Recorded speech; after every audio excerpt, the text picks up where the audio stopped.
Langsung aja biar ini. Ya. Oke. Mengenai ujian nasional ya, ini pertama ini soal kebijakan pemerintah. Ya, sejauh ini saya kira masyarakat masih belum cukup mendengar atau dilibatkan dalam diskusi mengenai seluk-beluk gagasan mengenai polisi ujian nasional ini. Nah, tapi kami memperkirakan bahwa kita ini punya masalah menyangkut integrasi semua sistem yang kita bangun secara domestik ini dengan arena pergulatan internasional. Nah, selama ini kita sudah mendengar berbagai masalah yang terkait dengan standar pendidikan domestik kita ketika dibawa ke lembaga-lembaga pendidikan internasional. Misalnya lulusan-lulusan madrasah aliyah kita, yang ini pengalaman NU sendiri ya. Baik madrasah aliyah negeri yang dikelola pemerintah maupun swasta, bahkan yang dikelola oleh NU sendiri, ini ketika mendaftar ke universitas-universitas internasional atau di luar negeri seperti Al-Azhar misalnya, itu kita masih harus kejar standar jasanya gitu. Karena sekolah-sekolah yang kita miliki ini lulusannya ternyata beda-beda gitu. Di sini kita harus buat seleksi dulu supaya kita ketemu dengan kualitas lulusan yang standar, dan ketika dibawa ke sana ternyata di sana juga masih harus disesuaikan dulu. Tidak semuanya bisa langsung masuk ke menjadi mahasiswa di perguruan tinggi internasional itu. Nah, saya kira hal-hal ini mungkin menjadi pertimbangan ketika berpikir tentang perlunya ujian nasional. Sedemikian rupa sehingga sistem pendidikan kita ini lebih terintegrasi dengan sistem pendidikan global yang sekarang berkembang di seluruh dunia. Saya kira itu satu hal yang memang menjadi concern. Ya. Nah, cuma nanti bentuknya seperti apa, nah itu tentu membutuhkan pengolahan lebih lanjut. Ya. Tapi saya kira concernnya legitimate. Dan memang ini satu hal yang harus kita pikirkan. Dan ini menjadi pengalaman NU sendiri ketika kita melakukan engagement dengan berbagai lembaga pendidikan tinggi internasional. Nah, kemudian yang kedua soal UMKM, ya kami sadar bahwa UMKM ini menjadi salah satu arena khidmah yang strategis bagi NU. Kami juga sudah menginisiasi sejumlah hal, antara lain kami membangun jaringan retail yang sekarang juga sudah mulai jalan. Kita mulai dari Jember dan kita akan kembangkan ke berbagai daerah. Kami juga mengembangkan beberapa titik usaha agrobisnis, ya, antara lain di Magelang dan di Jawa Timur juga, di Jogja juga ada ya. Nah, apakah ini nanti bisa dilibatkan di dalam program makan siang bergizi itu? Nah, ya tentu kami ingin berkontribusi. Gitu. Kalau memang ada ruang kontribusi di situ, nah kami sekarang sedang menunggu bagaimana konstruksi yang dibangun pemerintah untuk pengelolaan program makan siang ini. Nah, yang sekarang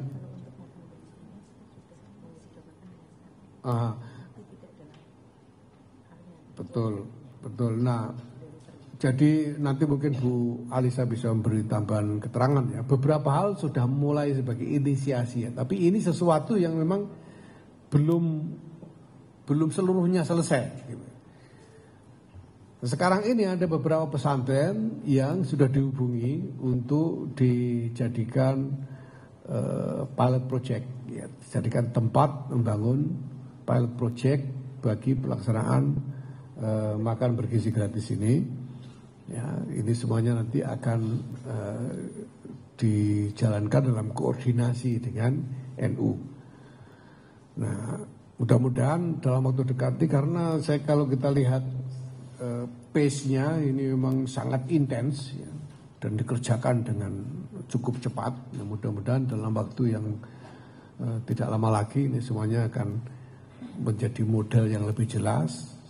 Sekarang berbagai macam instrumen standarnya sudah dikerjakan ya, misalnya bagaimana supaya bisa menjadi partner dan lain sebagainya. Ini kita sekarang merespon itu sesuai dengan apa yang sudah ditetapkan oleh pemerintah. Ya mudah-mudahan tentu saja kami berharap NU bisa memberikan kontribusi yang signifikan dalam soal ini. Kemudian soal biaya haji ya.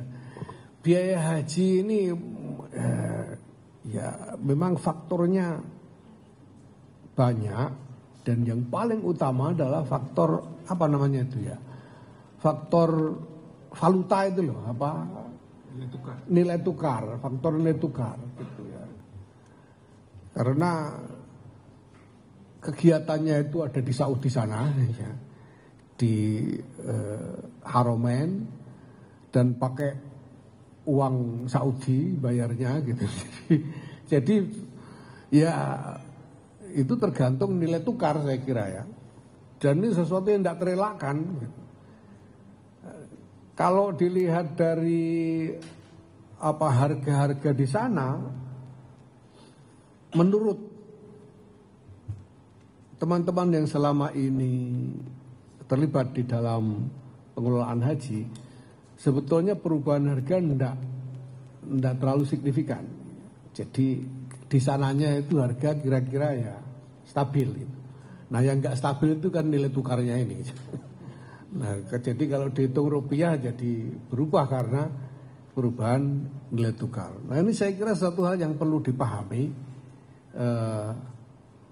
oleh masyarakat ya, karena ini bukan hanya soal bagaimana kita melakukan manajemen yang efisien saja, tapi ini terkait dengan kinerja ekonomi yang lebih luas toh. Ini soal nilai tukar ini kan soal kinerja ekonomi secara umum yang akan ikut mempengaruhi. Nah, dalam hal ini kami percaya bahwa pemerintah ya bersama-sama dengan DPR akan berusaha membuat penetapan yang paling meringankan bagi jamaah. Ya. Saya kira gitu ya, berapapun yang ditetapkan itu. Ya. Ini, silakan.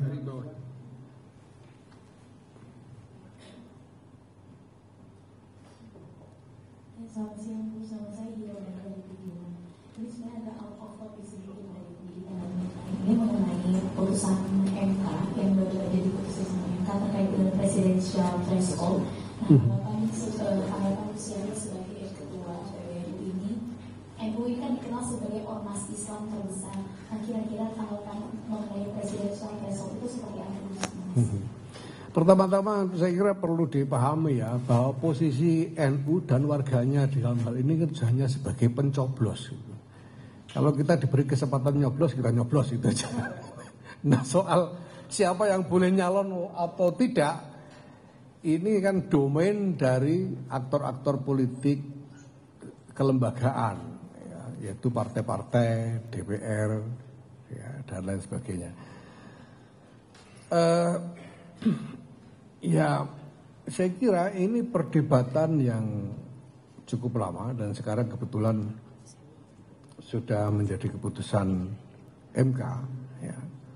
Pasti MK di dalam membuat keputusan ini punya nalar konstitusionalnya sendiri tentang apa yang menurut MK lebih konstitusional. Ya. Nah, sementara di sisi lain, saya kira aktor-aktor politik ini dan terutama para pemimpin politik kita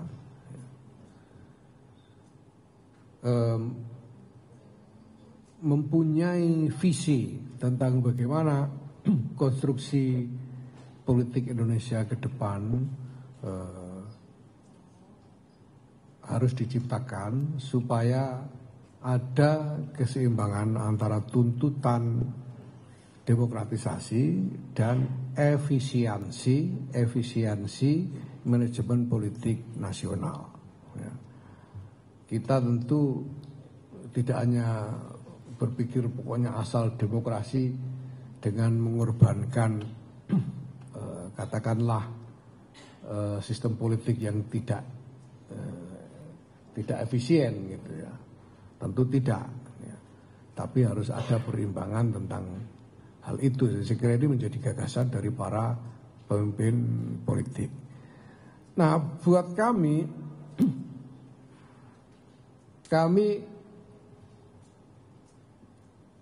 tidak menganggap ini sebagai domain dari NU. Karena demokrasi itu tiangnya atau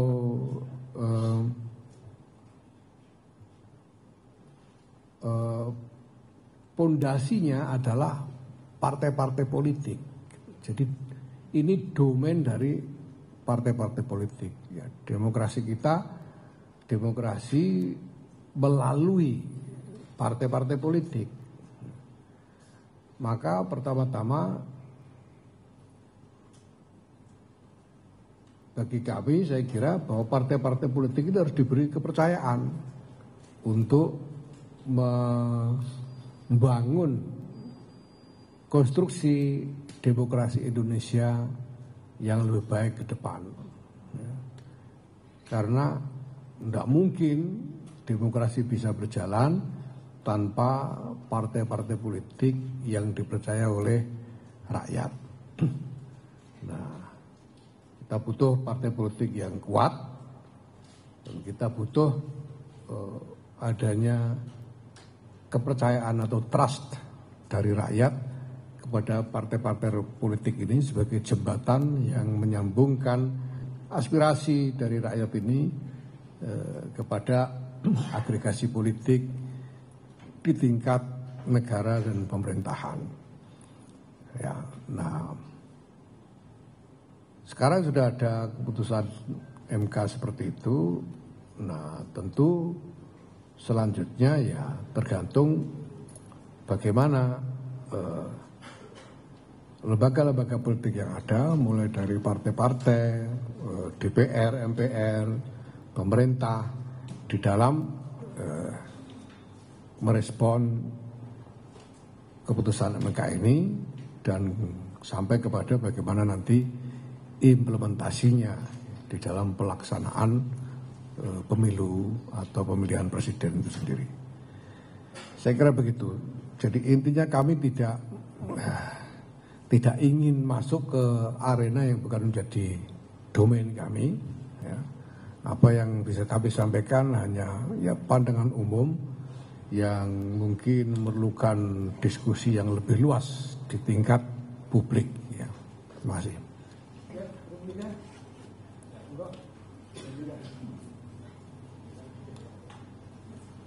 Assalamualaikum warahmatullahi wabarakatuh.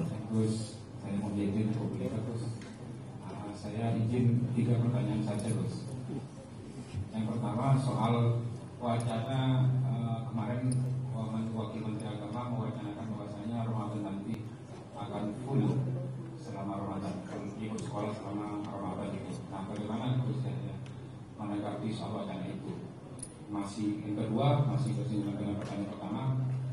Kalau masalah santri ini kan fokusnya NU. Nah, bagaimana santri atau ulama-ulama dulu itu, apakah saat Ramadan itu memang fokus belajar atau fokus ibadah dan belajar mengajar, atau seperti apa kalau santri dan ulama-ulama dulu itu?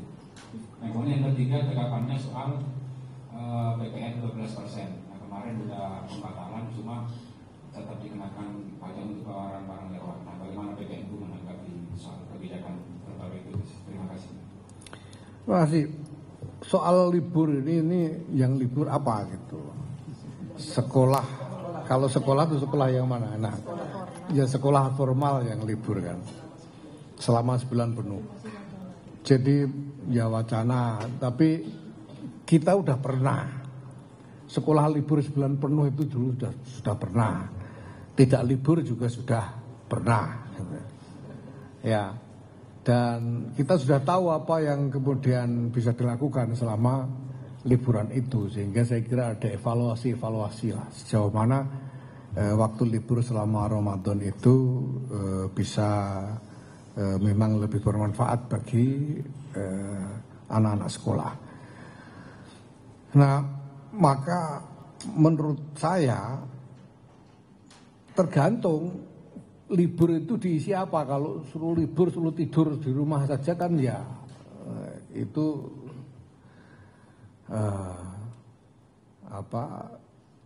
tidak seperti itu yang kita inginkan toh.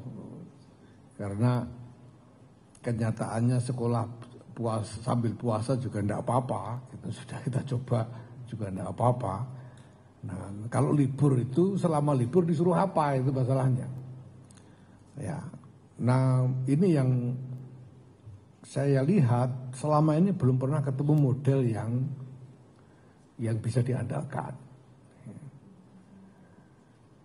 Ada dulu pernah dicoba misalnya anak-anak sekolah itu disuruh ikut traweh, lalu minta tanda tangan imamnya, hal begitu untuk supaya beribadah lebih tekun misalnya begitu.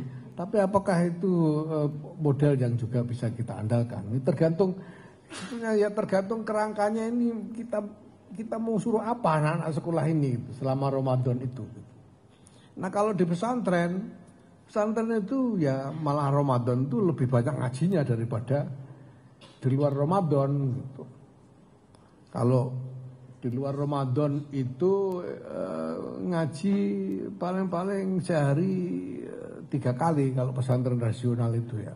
Pada subuh, waktu duha, kemudian habis maghrib atau habis isya.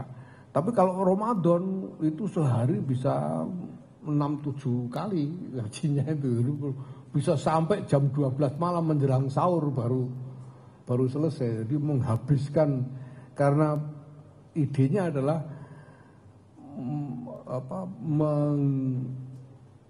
memanen barokah sebesar-besarnya dari bulan Ramadan ini, sehingga ngajinya malah diintensifkan supaya barokahnya bisa dapat lebih banyak. Itu kalau pesantren ya. Nah, anak sekolah ya mungkin baik libur penuh sebulan, tapi disuruh apa? Ini yang harus dibangun dulu. Ramadan itu digunakan untuk apa bagi anak-anak sekolah ini gitu. Apalagi kalau kita ingat dengan anak-anak sekolah yang non muslim gitu. Nah, apakah yang non muslim ikut libur gitu. Nah, kalau ikut libur disuruh apa Ramadan non muslim itu kan ya, juga harus dipikir gitu loh. Jadi ini bukan hanya soal libur tidak libur, tapi libur untuk apa gitu. Nah, ini yang harus dibangun modelnya. Sudah pernah dicoba, tapi kami lihat selama ini belum ketemu model yang jelas ya, yang bisa kita andalkan. Kemudian soal PPN 12% ya, ini kan undang-undang dibuat beberapa tahun yang lalu ya. Tahun berapa itu undang-undangnya? Tahun 2021 ya. Undang-undang tahun 2021 yang kemudian di situ ada klausul diterapkan tahun ini begitu kan. Paling lambat 1 Januari 2025 itu klausulnya kan begitu. Nah, maka sebetulnya pertama sebagai kebijakan itu sudah jadi keputusan politik, sudah jadi undang-undang. Masalahnya itu, ini sudah jadi undang-undang. Dan undang-undang itu sudah menyatakan diterapkan paling lambat tanggal 1 Januari 2025. Gitu. Nah, tentunya ada logika di situ bahwa sampai dengan tanggal 1 2025 mestinya ada hal-hal yang dipersiapkan supaya memungkinkan untuk penerapannya tanggal 1 Januari 2025. Nah maka ya pemerintah saya kira bertindak sesuai dengan pertimbangan-pertimbangan itu. Nah buat kita rakyat publik ini yes, mungkin saya tidak tahu ya, mungkin agak telat kita ikut ngomong soal ini. Sudah jadi undang-undang gitu.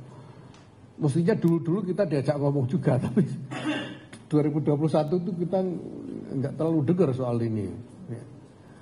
Nah mestinya saya tempo hari saya mengatakan bahwa sebetulnya masyarakat ini butuh penjelasan yang lebih lengkap tentang kenapa harus ada kenaikan 12%. Apa yang menjadi alasan urgensi dari kenaikan pajak itu.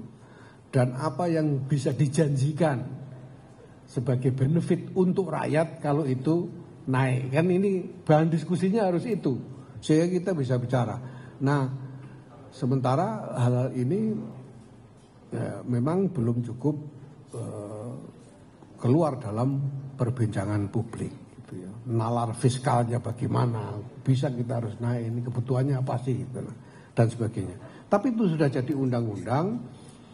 Dan menurut saya sekarang yang dibutuhkan adalah bagaimana pemerintah berdiskusi lagi dengan DPR gitu loh. Undang-undangnya begini gitu loh. Kalau pemerintah punya pertimbangan tertentu, ya saya kira memang ya perlu bicara dengan DPR. Logika formalnya kan begitu. Nah kalau ada keinginan untuk melibatkan publik di dalam wacana itu, bisa diselenggarakan wahana-wahana yang memang secara sengaja diciptakan untuk mewadahi diskusi publik itu. Ya, ini kan menyangkut hal yang memang yang cukup kompleks ya. Soal fiskal itu kan nggak semua orang ngerti. Saya itu 3 kali 275 itu aja mikirnya lama kan. Jadi tidak gampang gitu. Ya, tidak semua sebetulnya punya otoritas untuk ikut ngomong gitu ya. PBNU ini sendiri, apalagi saya sebagai pribadi, PBNU secara kelembagaan ini juga belum punya sebetulnya instrumen yang punya otoritas untuk ikut ngomong soal itu. Maka yang bisa kita lakukan ya mendengar dan kemudian mungkin bertanya untuk minta penjelasan lebih banyak mengenai hal ini. Nah, kemudian yang sudah ya, monggo. Oh yang ini barang mewah. Ya kalau bisa, ya. Kalau kuat beli barang mewah kan kuat bayar pajaknya insya Allah ya, masa enggak. Monggo. Udah ditanya. Saya ingin tadi IDN Times Pak, izin Pak, ini kan isu muktamar luar biasa masih ada ya. Kemudian disebutkan akan dilaksanakan Desember tapi tidak dilaksanakan, muncul lagi isunya Januari. Nah tanggapan Pak Yai seperti apa tentang isu Oke, sekarang kalau misalnya ayo mari kita berapa orang kira-kira ya 20-30 orang, mari kita kumpul-kumpul di restoran. Lalu habis itu kita konferensi pers, kita mau muktamar munas luar biasa PDIP misalnya gitu, kira-kira tanggapan DPP PDIP gimana kira-kira? Atau kita bilang kita mau munas luar biasa Golkar misalnya, tanggapan DPP Golkar gimana kira-kira? Kalau kita yang kumpul-kumpul loh ini pengurus enggak, punya kartu anggota enggak, jadi pejabat apapun juga enggak gitu. Jadi kami ya gimana mau, kalau teman-teman tanya kepada pengurus-pengurus NU, ya mereka mikirnya se-Indonesia ini enggak ada yang mau. Mereka sudah nanya ini siapa sih, itu orang nganggur saya bilang itu. Dan mereka juga enggak ada. Nah kalau memang ada keinginan silahkan bicara ke pengurus-pengurus cabang, yakinkan mereka untuk minta muktamar luar biasa, silakan. Kalau memang pengurus-pengurus cabang, pengurus-pengurus wilayah ini memang merasa penting untuk muktamar luar biasa, mari kita jalankan gitu. Karena itu juga sudah diatur dalam ADRT bahwa muktamar luar biasa itu bisa dilaksanakan apabila diminta oleh lebih 50% pengurus wilayah tingkat provinsi dan pengurus cabang tingkat kabupaten kota, lebih dari 50%. Kalau 50% minta, itu harus dilaksanakan. Dan penyelenggaranya adalah PBNU. Gitu. Jadi kalau yang minta itu pengurus cabang, pengurus wilayah, PBNU wajib menyelenggarakan. Gitu. Tapi kalau yang minta orang ngopi-ngopi, ya masa kita harus ngomong gimana ini orang ngopi-ngopi tiba-tiba minta, alasannya juga nggak jelas. Selama ini kita tanya apa alasannya, nggak ada. Mereka tidak bisa sebutkan alasan untuk itu. Mereka bilang sudah ada sekian pengurus wilayah, kita tanya pengurus wilayah mana, mereka nggak bisa sebutkan juga. Gitu. Ngopinya juga itu diam-diam. Ngopinya juga diam-diam katanya. Jadi, katanya ada kiai-kiai, kita tanya kiai siapa aja juga tidak disebutkan itu. Jangan-jangan karena memang tidak ada gitu. Itu mereka bilang katanya mau menjalankan secara rahasia. Masa muktamar luar biasa rahasia itu kan ya saya kira mau nanggapi gimana, nggak mau nanggapi gimana gitu. Mau nanggapi kok wartawannya percaya.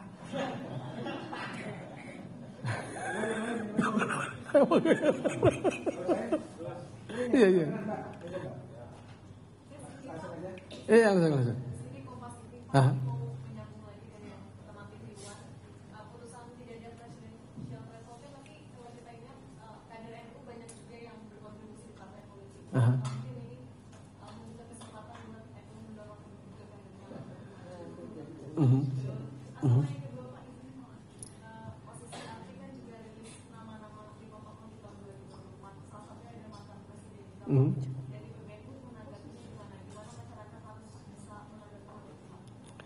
Ya, pertama soal threshold tadi itu ya, sekali lagi itu domain partai politik, silakan aja. Bahwa warga NU ada di mana, di semua partai politik ya memang iya. Ya tergantung, kalau dia memang menonjol di partainya masing-masing bisa aja dia jadi calon gitu.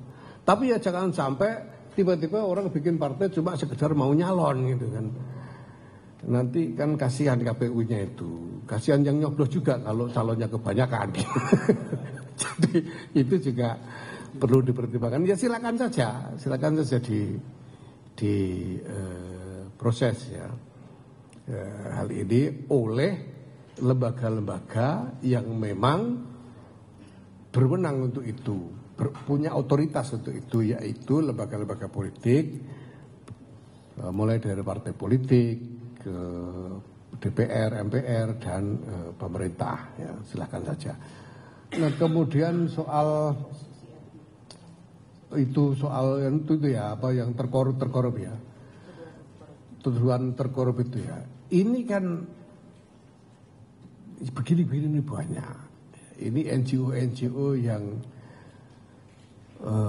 wacana yang mereka lontarkan ini dasarnya apa?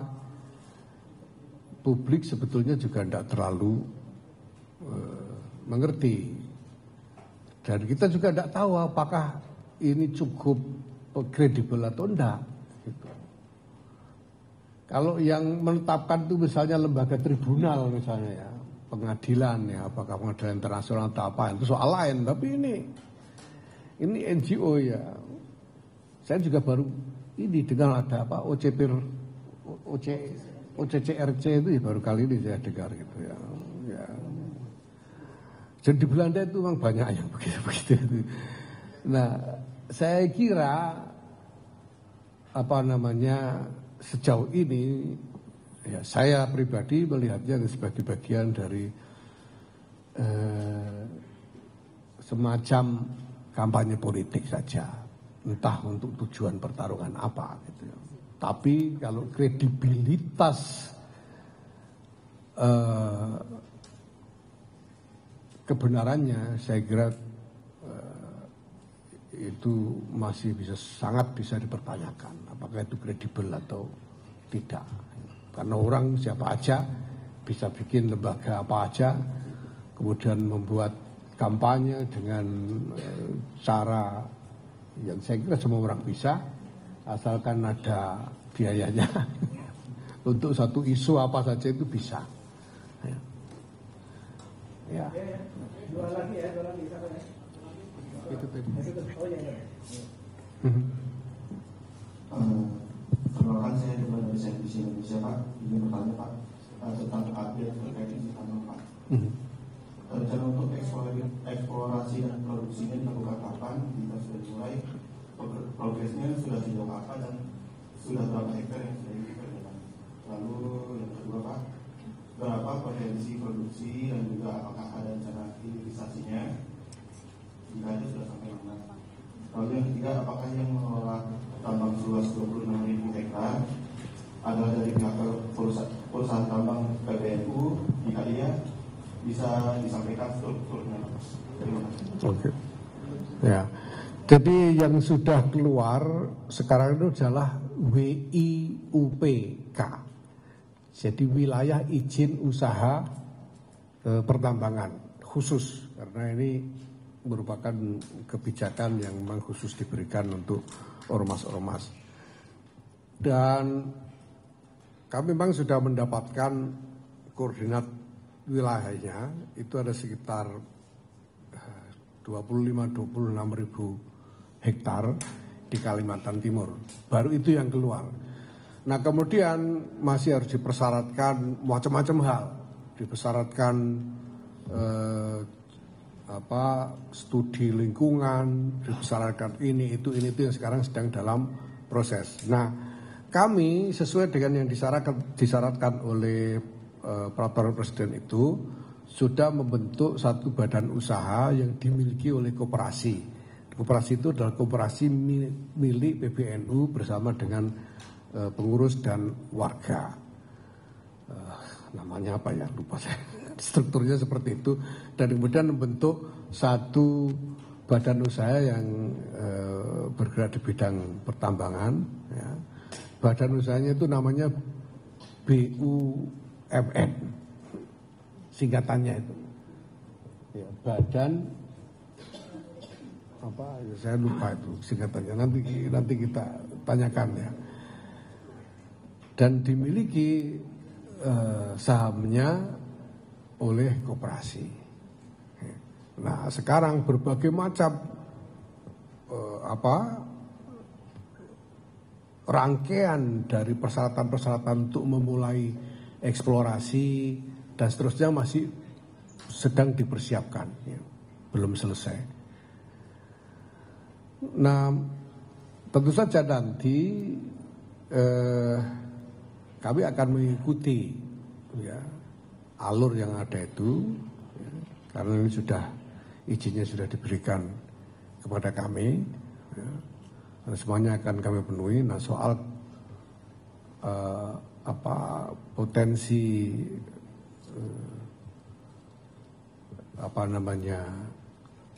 batu baranya ya tentu kita harus menunggu hasil eksplorasinya nanti karena belum ya.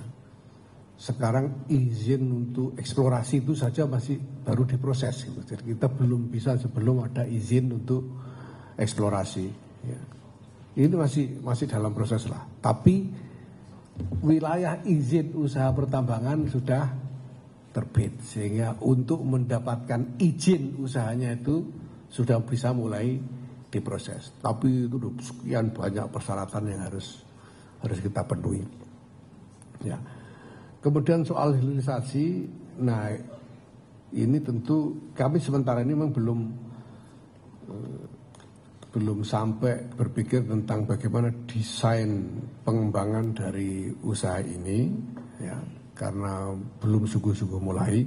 Tentu saja itu nanti tergantung bagaimana kalkulasi mengenai investasi bisnis yang bisa dijalankan nantinya. Ya.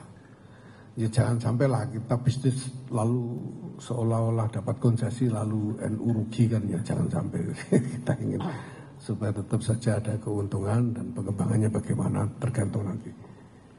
Jadi ya yang kita bentuk itu PT Berkah Usaha Muamalah Nusantara. PT Berkah Usaha Muamalah Nusantara. Ini nama perusahaannya ya, yang dimiliki oleh Koperasi Nahdlatul Ulama. Ya. Sahamnya dimiliki oleh Koperasi Nahdlatul Ulama. Saya kira itu untuk tambangnya. Gus, mau menanyakan menyambung tentang tambang, bagaimana komitmen PBNU dalam tanggung jawab lingkungan ke depannya gitu ya. Karena kita juga tahu ketika tambang itu ada reklamasi gitu, dan biayanya juga sejauh saya itu cukup tinggi, dan penanggung jawab yang harus melakukan reklamasi adalah pemegang IUP. Itu bagaimana dan reklamasinya jenis yang seperti apa? Barangkali udah ada pembahasan. Mungkin itu Gus. Makasih. Dari kompas.com. Oke. Ya, pemerintah sebetulnya sudah punya aturan tentang itu. Jadi memang sebelum mulai itu kami diwajibkan menyetor uang jaminan reklamasi yang jumlahnya memang besar, dan itu berarti kami harus mencari investor. Kami harus mencari investor yang yang bisa membantu kami untuk pendanaan itu nantinya ya. Nah,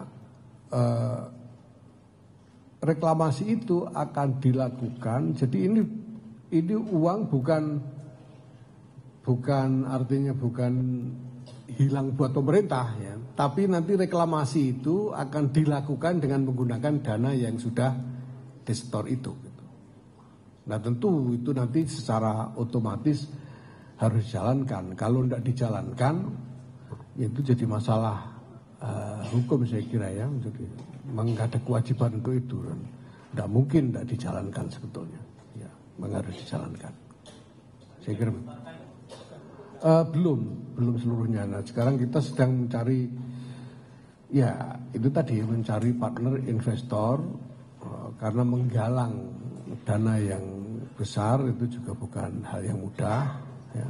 Dan itu tergantung kalkulasi mengenai potensi kandungan dan lain sebagainya. Semuanya dalam perhitungan yang ya agak rumit ya.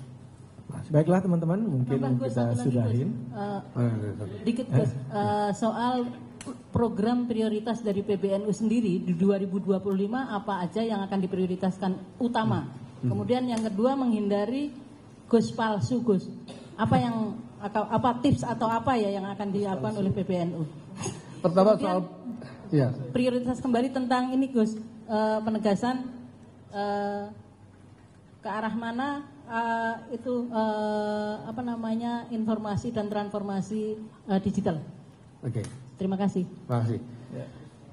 Oke,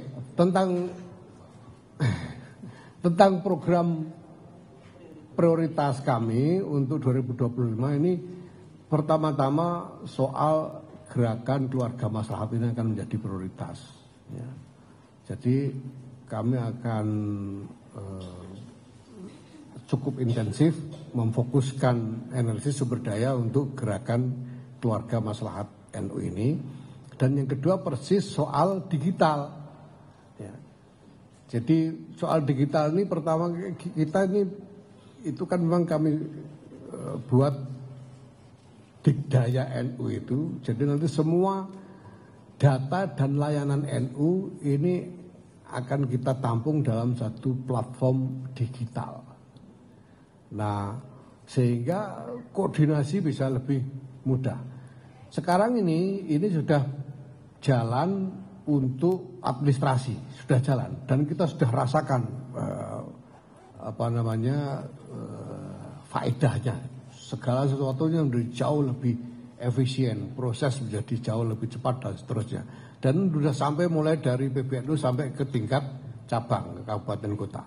Ini alhamdulillah. Nah, ke depan layanan-layanan ini sekarang sudah ada soal kaderisasi, sudah ada platform yang di-create. GKMNU juga sudah mengkreasi platform digitalnya sendiri. Ini semua nanti akan kita integrasikan di dalam satu platform digital besar. Gitu ya. Nah, itu akan menjadi prioritas kami tahun 2025 ini. Kita harapkan akhir 2025 ini GKM-NU ini sudah merata pembentukan satgasnya di seluruh Indonesia dan juga program-programnya juga merata ya, untuk keluarga-keluarga di seluruh Indonesia. Dan perlu dicatat bahwa objek atau sasaran dari program GKM-NU ini tidak khusus warga NU saja. Ini kita desain sebagai layanan inklusif, layanan untuk semua masyarakat. Jadi yang mau ikut itu enggak ditanya NU apa enggak gitu. Pokoknya kalau mau ikut ya ikut saja gitu. Ditanya agamanya juga enggak gitu. Pokoknya ini untuk umum lah, sebagai layanan NU untuk masyarakat secara umum. Kemudian untuk Gus palsu itu